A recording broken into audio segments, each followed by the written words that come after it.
मैं दिल्ली के एक फैक्ट्री में साफ सफाई का काम करता हूं। मेरा घर फैक्ट्री से 5 किलोमीटर की दूरी पर है।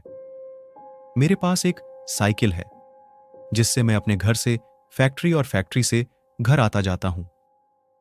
एक दिन जब मैं फैक्ट्री से घर जा रहा था तो रास्ते में मुझे एक लड़की दिखाई दी और वह मुझे घूर घूर के देख रही थी। मैं उसे टालते हुए अपने घर की ओर निकल पड़ा।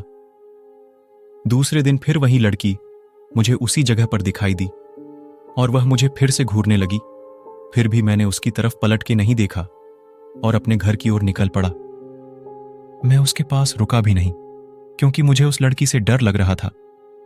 वह लड़की कई दिनों तक मुझे देखती रहती थी। एक दिन वह लड़की वहां पर नहीं दिखाई दी तो मैं सोच में पड़ गया, ऐसा क्या हुआ जो वह लड़की आज नहीं आई। फिर मैं अपने घर की तरफ निकल पड़ा।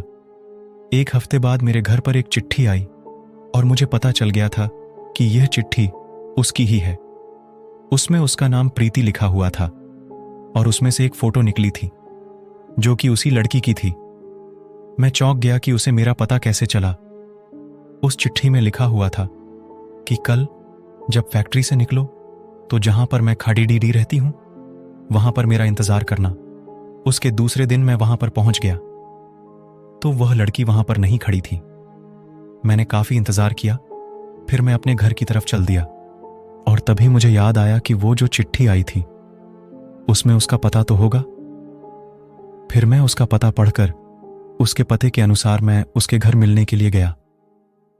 दरवाजा खोलते ही एक आदमी आया और बोला कि क्या काम है। तो मैंने बोला कि मुझे प्रीति से मिलना है। तो उस आदमी ने बोला कि मैं उसका पापा हूं और प्रीति को मरे हुए 2 महीने हो चुके हैं। मेरे हाथ पांव कांपने लगे। मैं सोच में पड़ गया कि वह लड़की जो मुझे रास्ते में मिली थी और जिसने मुझे चिट्ठी भेजी थी वह कौन होगी। मुझे लगा कि वह उसकी आत्मा होगी।